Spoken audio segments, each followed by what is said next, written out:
That's about 500 or so BC. Well, in 721 BC, the northern kingdom was taken over by Assyria. 721 BC. You add 390 years, and it brings you up to about 330 BC. Did he provide a door of escape at 330 BC, the days of Alexander the Great? Maybe. Did the 10 tribes come home? Did the 10 tribes return to the covenant? Did the 10 tribes, like Daniel, prayed for his people? I did the calculations, and the southern kingdom, can we come home? Yes, yes, that's the deal. I'll empower Cyrus, he'll fund your return. Did the northern kingdom ever return? Okay. Does that mean another 390 years? Do you get 4 shots at 390, and if you still fail, you get the full 7? Is that what it means? Somebody in 2004 suggested that. That's why I first heard of this. I'd never heard of it. 721 to 330 puts you up to 60 AD. Nope. Puts you up to about 450 AD. Nope. All right. 7 times 390 is 2,730. So you got basically, you got 721 BC, and then you got 2,730 brings you up to 2010. There's no, it should be 2009, but there's no year 0. So 2010 would be the end of the legal curse of terrible, horrible, rotten, nature betraying its order. Your enemies overwhelming you, taking advantage of Yahweh's displeasure on his people, the northern 10 tribes, who didn't want to listen, had a casual disregard, whatever. He says, then I will have a fury of casual disregard. It's like our way superimposed back upon us, pressed down, shaken together, and overflowing as is his way for violent, ill destruction. Well, we've done our time, haven't we? 2010 was now 12 years ago. So if we're on the other side of that envelope of that curse, do we think that we, his sweet little Kadoshi, is now going to get the vengeance of all our enemies coming upon us? Well, why don't we just turn back to his word? What did he say? Jeremiah 31. Ephraim finds himself, the prodigal son story, finds himself feeding the pigs, and it's like, gosh, I wish I could eat what the pigs are eating. I'll go back to my father's house. No, why would he think that? Because the word Het Zayin Yod Resh is chazir. You look in the dictionary, and it means pig, but it also means one who returns. I wish I could eat the food of one who returns. I wish we could eat the food of one who returns. Why don't we go back to the Father's house? To go back to his Holy of Holies, his Kadosh Kodashim, the Father's room. He said we can come back after 2010. Why isn't this being proclaimed? Who cares? Oh, who cares? We want to care. Let's send in COVID. Let's send in monkeypox. Let's send in Bitcoin. Let's send in the Chinese Navy. What more will it take for get you to care? Insanity, perhaps? Alzheimer's? Autism? Gosh. But soon as Ephraim said, I should go home. Dead, blasted, I was such an idiot. He said, after my rebellion, I recanted teshuvah. You see, it all depends, it doesn't read that way in the translation. It all depends on the value you give the word Shavah, which is Shabbat, which is to turn around. And he said to Yahweh, he did the plea of his heart, you bring me back and I will come back. I want to be your Kadosh. Please. Please let me in. And it says, instantly Yahweh said, whoa, is Ephraim such a delightful child? They're my favorite son. And whenever I even think of him, my heart grows fonder and fonder. And yet all I seem to hear, the news out there is, ooh, we're going to get holocausted, we're going to get tribulated, the beast, the devil, the Antichrist, the New World Order, and it's like they're going to hunt us down and kill us. Really? I guess you haven't read Yahweh's words. You haven't answered the call to read his covenant as to be his Kadoshi? How do we get into the Kadosh Kodashim? Well, there's another little matter that he gave us of being his...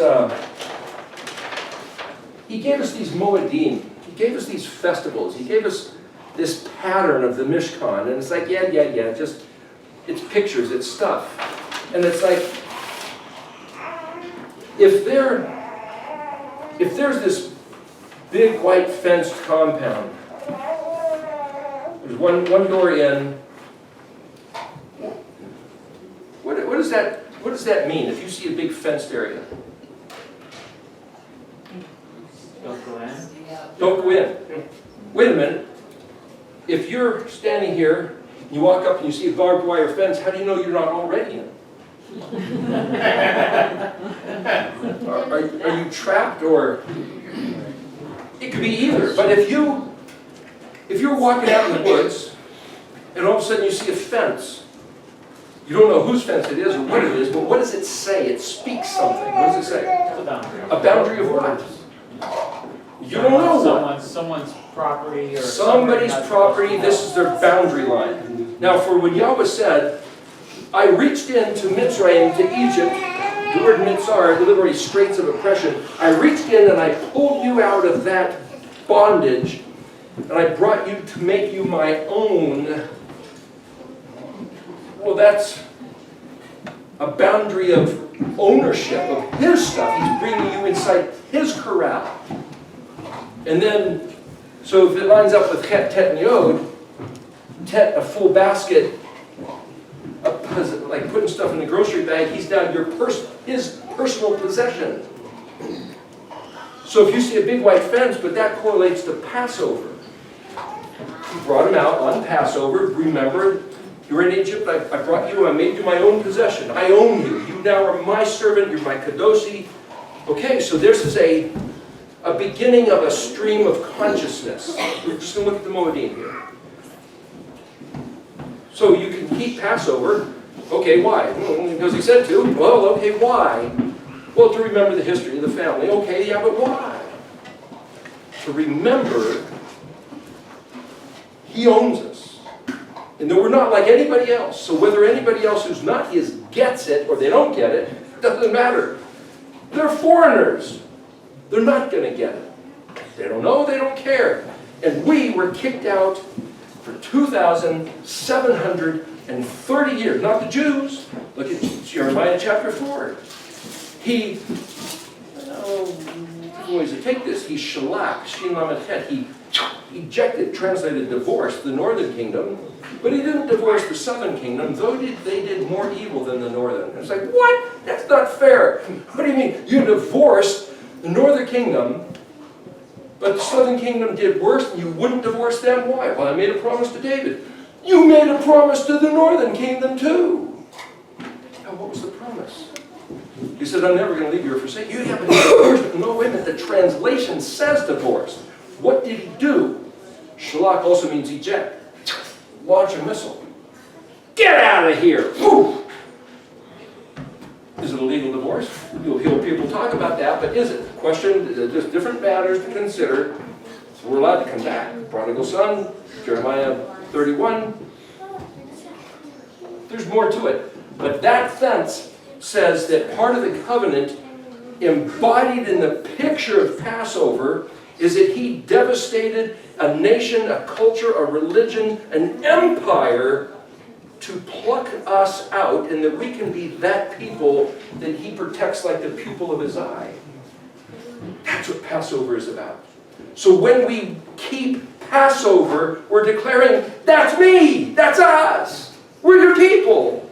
Out here scattered across the face of the earth, remembering this you told us to never forget. We're remembering though our family and nation and all of Christendom is forgotten.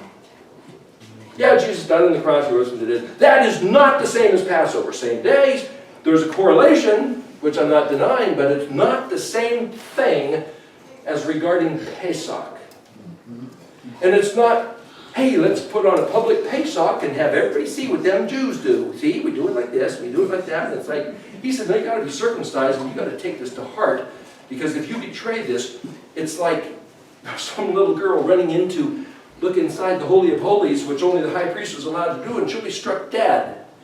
This is life and death. This is serious matters. And then, right inside the fence was the barbecue grill. So was it way over here, or is it right inside the fence? Andrew Hoy, Project 314, like Pi, thinks the Mishkan was round and that there was a bubble in the gateway, that's where the barbecue grill, that's another story, just bring it to your attention.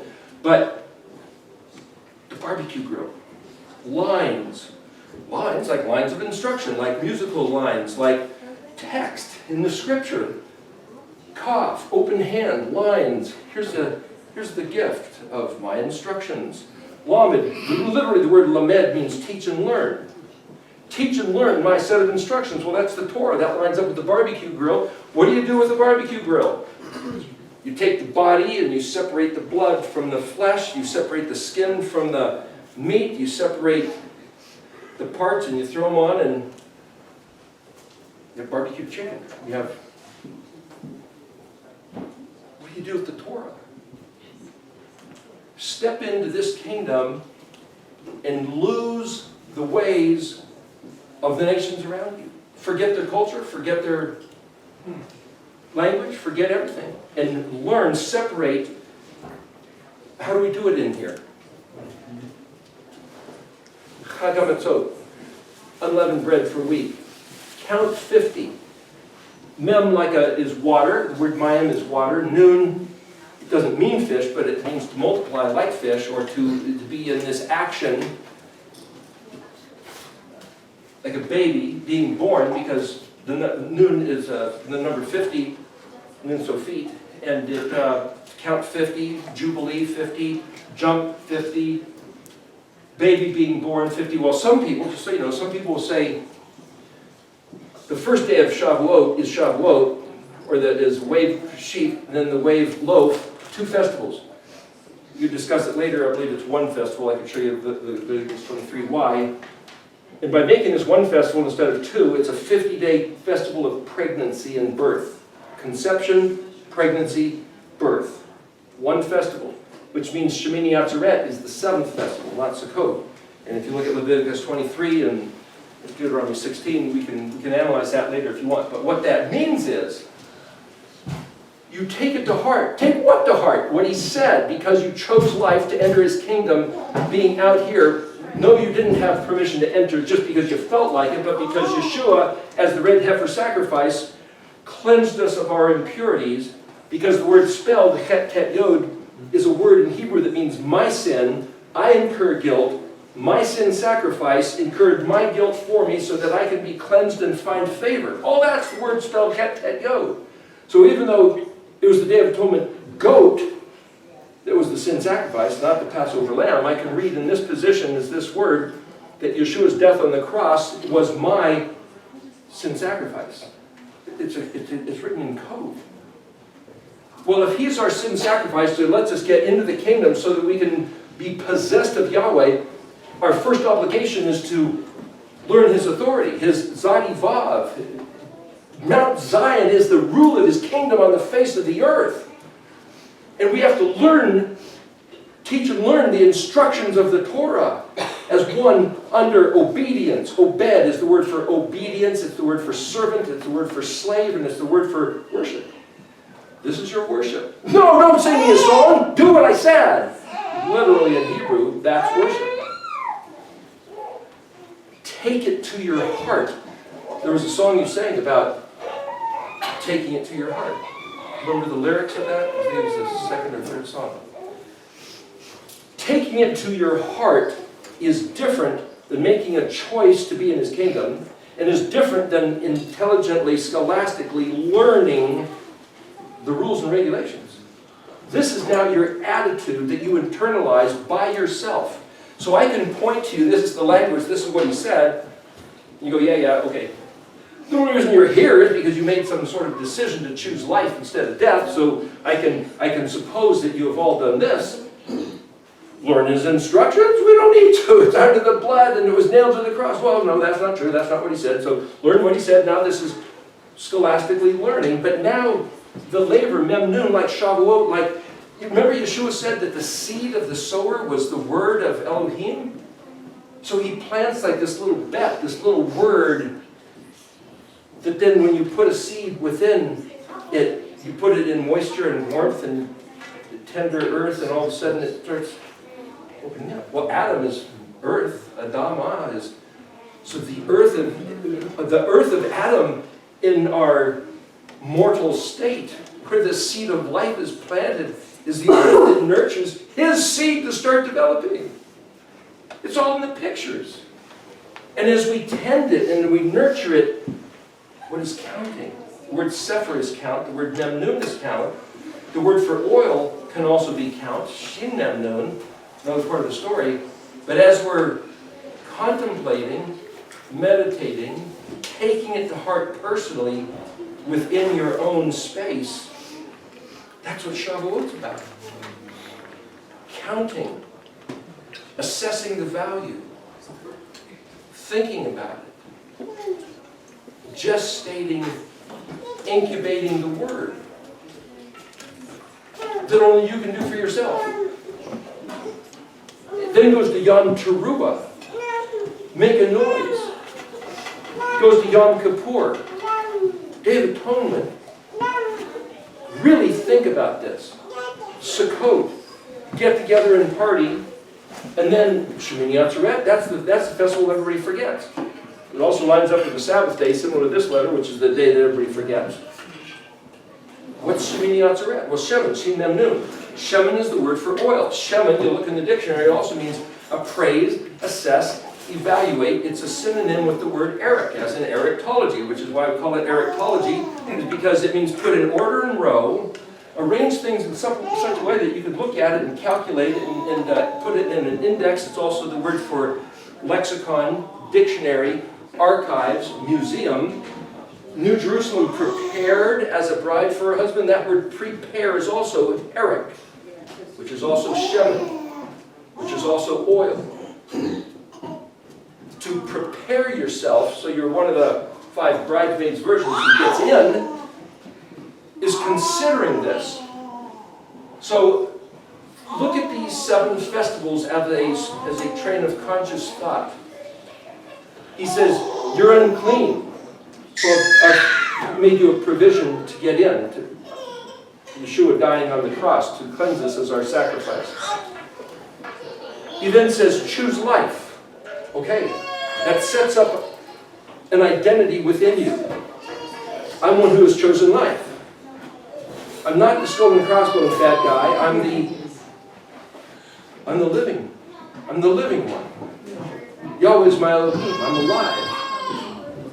I'm going to learn His ways, His rules, His instructions, His constitution, literally the word chok means constitution of His kingdom. And then I'm going to take it to heart and own it and make it my own personal. Yom Teruah, lining up with the menorah, lining up with the sun, moon, and stars in the sky, lining up with bear fruit, like the 22 lights on the 7 branches. Galatians 5:22, bear fruit. Be about the business of being the tree in His garden. It's not theory. It's not just, oh yes, I love this stuff. Do the stuff. Ayin Shin Hey. Listen, guard, and do. Those 3 verbs. Shema, listen what He said. Guard it in your heart, shomer, and ayin shin hey, do what He said. And then the ayin looks like a fruit. It looks like the fruit that was born on the tree. So everything we do has to be weighed and measured and evaluated. That's the way it works. That's the mishpat, the balancing of scales. A man's way will be returned upon him. Blessed are the merciful, they will receive mercy. With the measure you use, it'll be measured to you. So everything you do, bear in mind, it's coming back. You've got the return address, and it's a boomerang. You throw it, and it's going to come back right. So you better put out what you want to catch. You don't listen to my voice, I can't hear your prayers. You're going to catch your neighbors coming in and tearing you to pieces. Okay, well then if that works reciprocally, all I have to do is start listening to him. All I have to do is start being merciful and kind. Merciful and kindness flows. Hey, it works. If we think, well, just stop doing bad stuff and bad stuff will start happening. Start doing good stuff. Start doing righteousness. Look for every opportunity for mercy and justice and truth. And it'll propagate. The kingdom will start flourishing immediately because that's the way it's built. And then the mouth of rejoicing of Sukkot is we get to eat of it. It's not just, yeah, for the record, for history. No, we get to eat the fruit of what we bear. And he designed it that way. You sow corruption, you're going to get it right in the mouth. You sow righteousness and peace and love and rejoicing, and you will say, Hodu la yuaki tov. Because certainly it's the truth that your chesed remains as a promise forever. And then what's this Shemini Atzeret? Shemini is that word oil. It's also the number 8. It's like this new beginning. And the word Atzer is one more stoppage. Stop just one more day. Why doesn't anybody do it? Why doesn't anybody stop on Shabbat? If we read the 7 Moedim as if it was this string of consciousness, I said earlier, like a string of pearls, like beads on a chain, like it's not just, yeah, we're doing this, and then we're doing that, and we're doing that, but it's the way you think. You think, I've chosen life. I acknowledge that I don't have any right to just barge in, but thank you, Yeshua, for dying on the cross. You've cleansed me so that I can enter this kingdom and accept it. And I will learn the Torah. I will take it to my heart. I'll just do what he said, bearing his fruit, that when it's evaluated for merit, for worth, he promised a reward, and part of the reward is to get the appreciation of it on the face of this earth, not just in the world to come, but the hope set before us, the promise. Think about it, assess this value, it's unto forever. And that guy, that jerk with the skull and crossbones, has no clue. He's a blind, ignorant fool who has believed the lies, and the best thing to do is to pray for that enemy that he receives sight, because he's a blind, ignorant fool who's only doing the best he can. But we were taught to be blind, ignorant fools, thinking that this Torah was done away with. But it's not, because the same way that Yeshua burst out of the grave, that Zadi is a burst of resurrection, that the fruit that was in our hearts, we sprout back, rising up as the Reshmen of Yahweh, when Yahweh says, I have a dream. I'm going to be your Elohim, and you're going to be my people. Yeah. Thank you, that's us now, it's this generation. How do you know? Because here's the words, Pezadi burst back into this reality for our consciousness, and we get to keep these Moedim, proving that we have it in our heart, otherwise we wouldn't be here, and our parents' generations never gave it to us, because for 2,730 years we were in the lockdown curse of Yahweh's own mouth. And by that same mouth, he said, after this, you're welcome to come back. Hallelujah. Hallelujah. So here we are. Hallelujah. Praise you. That's awesome. There got to be a song about that. You want to help us lead us in a song about that? Can you make one up spontaneously? Lead us in Rejoice? Wow, that's awesome. Go Sing a ahead. new song. Eric, will Okay. you do John 1:1 on the bottom of this card for everybody? That, The, Abba, if you were to pronounce, okay, John 1:1, in the beginning was the Word, and the Word was with Elohim, and the Word was Elohim, and the Word was used to project all the existing universe. We talked about this at length last night. We can talk about it later, but in the interest of time, and we projected it as a riddle. What is the riddle? What is the word? The riddle is, what is the word that he's talking about in John 1:1? In the beginning was the Word. Okay, what is that word? Word is something you say. What does the word sound like? This word, here's the clues, the word was, in the very beginning, the word was designed, built, used by Elohim to project his desire, his will, his idea, pushing it through this word, and out comes the material universe. spiral galaxies and black holes and ants and butterflies and human will and thought and heart and emotions. They're all manifests of this word. And then the word through itself becomes the epitome of all creation. Yeshua, the man, the human being, in full blazing epitome of Yahweh's vision for having a people, a creation. And Yeshua, the prototype, the model, the quintessential, says, hey, follow me, I'm the access. Who he, the man? The man is the word in human form. What's the word? What's the word? Who knows what the word is? It's right here, but you have to say it. I'm posing the riddle. Have you ever thought about this? The riddle of the word, cut to the chase, has got to be the Hebrew alphabet. How would you speak the word? Each letter is a consonant. A, ba, ga, da, ha, wa, za, cha, ka, ya, ka, la, ma, na, sa, cha, fa, za, ka, ra, sha, ta. There, that's the word. Abagada havaza cha, ta, ya, ka, la, ma, na, sa, cha, fa, za, ka, ra, sha, ta. For that to the song. That'd be awesome.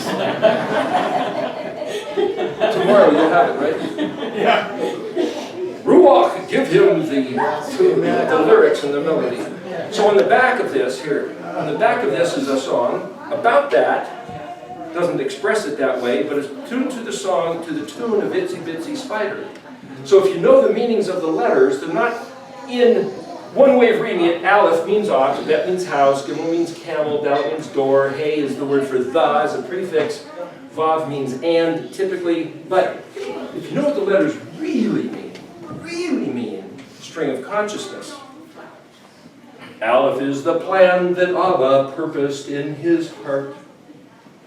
Bet is the container of all he would impart.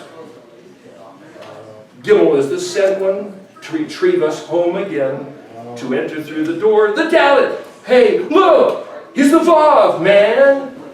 Cut off, perfect yet, the Zion, one of sevenness.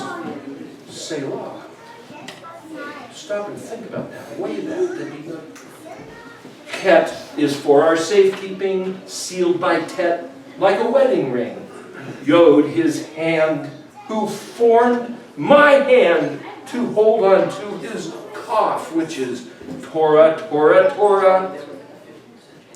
Our regard reveals the heart, Lamading, so that from Mem, a blessed noon restart, Samik Ayin Pei Shema Shomer, together one. Zadi stands alone, though all Israel shall become. After Kuf, our noble Resh, exalted in the sky, Shinar shining Elion, Yahweh El Shaddai. The Aleph Tav accomplished, he completed, as he said, the one word left untranslated, the one we all reject. Still the offer yet remains Chayim Era Olam, which means Yahweh commends the blessing, live forever.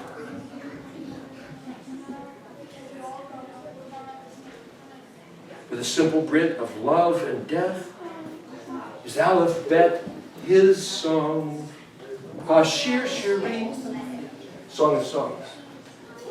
This is Yahweh's song. We know how to read it. Thank you. Wow. Yeah, that's Yahweh. That's the song. It was right The there. whole thing, there's no one in there. Anyway, do you guys have any questions or any comments? Open it up. Hallelujah. Hallelujah. Absolutely. Worth the trip. Thank you, Eric. Awesome. Wow. Oh, man. Do you guys have any other personal insights that you see, things you want to question, things you don't know? What? This printed, the stuff we have here, a few of these items are on Eriktology prints P-R-I-N-T-S. at gmail.com. I'm the one that distributes this for Eric, so if you want any of these, you know, the chart is like the chart is everything. The big chart over here. over there. I can explain all that another time, Yeah. not right now, it's too many Right, words in your but head. I just so want you to know, yeah. let people know that there's stuff available at Eriktology Prints through me. And then these rack cards, please take any that are here, share them with people. They have the website, email Yeah. on it. There's like 500 hours of videos of me trying to explain this stuff in them as simple as possible. It's on YouTube and the website. Anybody else have Thank any? you. Does anybody have anything you realize that you want to talk about? Not necessarily anything in particular, but I do want to say that I'm finally starting to wrap my mind a little bit around how you process all that. And it's super fascinating, but you know, I have a feeble brain and it's taken a while. I'm getting there, I really am getting there. So people know last night we went through Daniel 12, explaining how Daniel 12 is a secret embedded map, like that map over there, delineating, aligning every one of the 22 letters in order, proving, I think, that that's, Daniel changed the word from the paleo to the modern. Your question, these are the paleo letters, these are the modern letters. There's a little mini alphabet that they use in modern Hebrew, which is these 5 letters. It's called the Sophite letter set, used at the end of a word, special case. But this is the secret code of the Passover unleavened bread, Shabbat, Leviticus 23. Shabbat, Passover, unleavened bread, Shavuot, Yom Teruah, Yom Kippur, Sukkot, Shmini Atzeret. This key to the alphabet correlated to the Mishkan, Beatitudes, the whole scripture opens up. I found over 500 places that I can point to and see this pattern. This shows about 40 different places you can read the letters. But yes, somebody said something? Eric, what is that map for?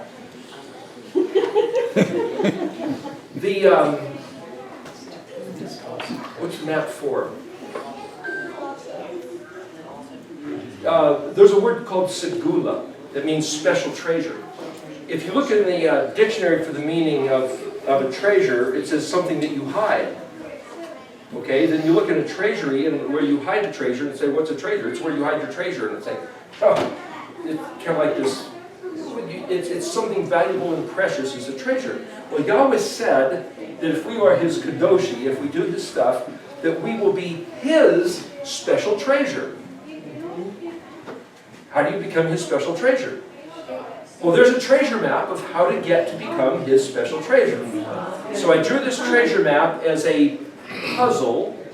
When I was about your age, I was in Cub Scouts and Boy Scouts, and sometimes there'd be this magazine called Boy's Life where they'd have like this puzzle type of thing on the back, and you had to figure out what all the pictures meant and then put it together. It was just some fun little thing to do.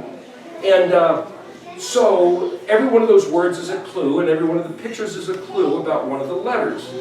So the alphabet is in the right-hand corner at the bottom there, alphabet, gimel, dalet, hey, and it's broken up into different pieces. Not that matters so much, but it's like teeth on a key. And so the only way to figure out how this map works is you have to figure out where's the aleph. What's an aleph? An ox head. There's no ox head. How do you know what an aleph is? So you have to be able to look at the clues and think those other things about what is an aleph. I could go on about this, but the point is, if you figure out the aleph, then you have to say, well, where's the bet? What symbolic imagery is the bet? The bet means house. There's no house. What about gimel? Camel? There's no camel. So it's encrypted. So you really have to think. So you have to think and ponder. And if you draw a line between each one of the pictures, it kind of forms a shape. So you end up at the Tav, which is the mark or the sign of the target upper left-hand corner. It's like, yeah, but how do you get there? That's a puzzle.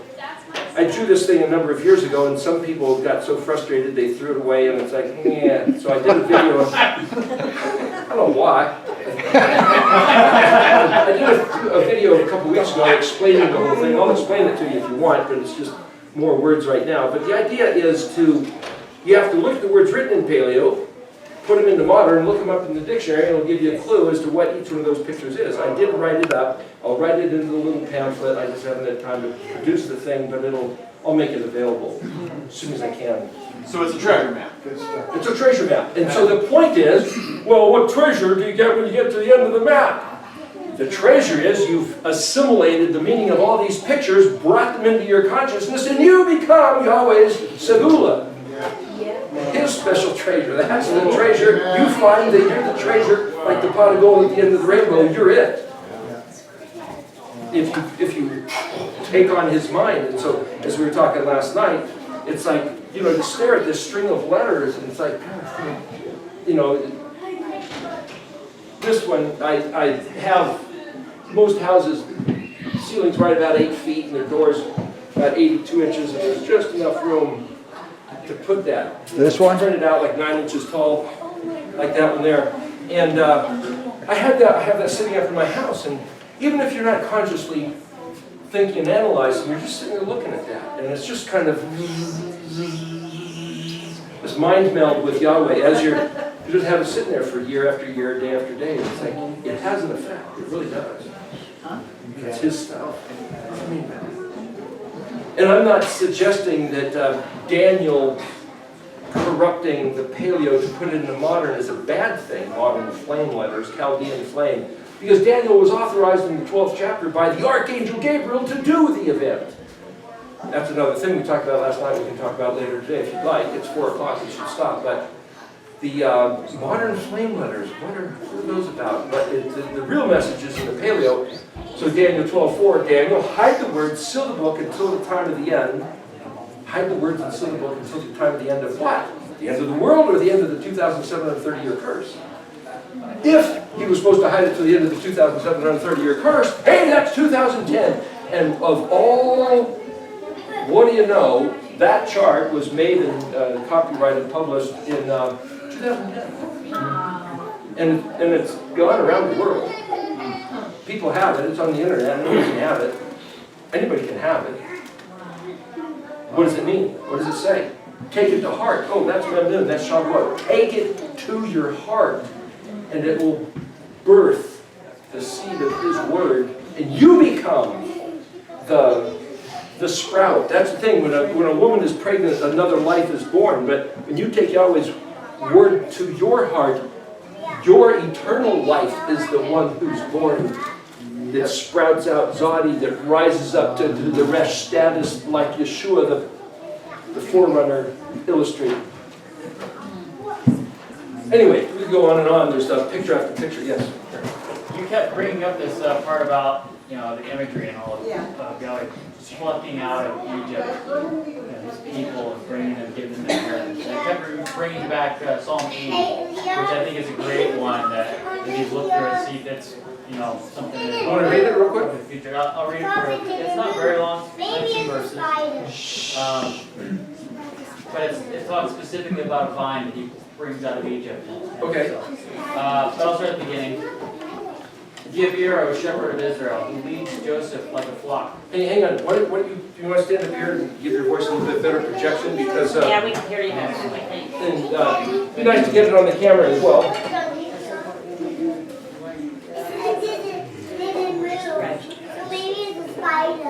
Okay. Psalm 80. Just bringing back some memories here, and what he's talking about, the imagery and all. It's what I'm seeing. So I feel like that story is told pretty well right here. Give ear, O shepherd of Israel, who leads Joseph like a flock, who dwells between the cherubim, shine forth. Before Ephraim, Benjamin, and Manasseh, stir up your might and come and save us. Cause us to turn back, O Elohim, and cause your face to shine, that we might be saved. O Yahweh Elohim of hosts, how long shall you be wroth against the prayer of your people? You have caused them to eat the bread of tears, and have caused them to drink with tears a third time. You have made us a strife to our neighbors, and our enemies laugh among themselves. Turn back to us, O Elohim of hosts, and cause your face to shine, that we might be saved. You brought a vine out of Mitzrayim. You drove out the nations and planted it. You cleared a place for it and caused it to take deep root, and it filled the land. Hills were covered with its shadow, and the mighty cedars with its twigs. She spread her branches to the sea and her shoots to the river. Why have you broken down her hedges? There's that boundary. so that every passerby plucked her fruit. The boar out of the forest ravages it, and the wild beasts of the field devour it. Return, we beg you, O Elohim of hosts, look down from heaven and see, and visit this vine, and the stalk which your right hand has planted, and the son whom you made strong for yourself. It is burned with fire, it is cut down, they perish at the rebuke of your face. Let your hand be upon the one at your right hand, upon the son of Adam whom you made strong for yourself. And we shall not backslide from you. Revive us, and let us call upon your name. Turn back to us, O Yahweh Elohim of hosts, and cause your face to shine, that we might be saved. Hallelujah. Amen. Amen. Thank you.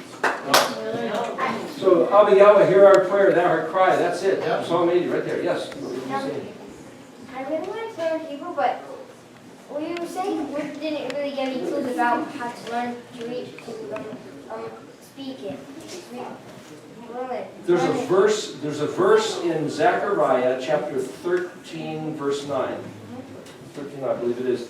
And it says that on a day of great trouble, where a bunch of people are going to get killed in a city that gets overrun by its enemy, and it's going to be a terrible time, that 1/3 of the people will be rescued and escape, even though they go through a time of conflict. And they were going to say 2 words. 2 words. This is what they say. So, and then when they say these 2 words, Yahweh says, this is my people. So I encourage people to learn these 2 words. One word is this word, which is Yahweh. And this word is A-L-H-I. So if you say, can you read English okay? Okay, can you say this word, Y-A-H-U-A-H? How would you pronounce that? Yahweh. And how about A-L-H-Y? Allah. El-He. Yahweh El-He. Can you say that? Say it. You just spoke Hebrew. You said those 2 words. The Yahweh says when the trouble happens, whoever says Yahweh El-He, he'll say, this is my people. Those are the 2 words to learn. You just said them. You are Hebrew. That's Zechariah 15:9. Yahweh Elohim. Awesome. That's great. Okay. Thank you, Eric. You're welcome. So, time to take a break and we get together back again at Yeah, we gotta get the chairs out of here to get the table back in here so we can eat.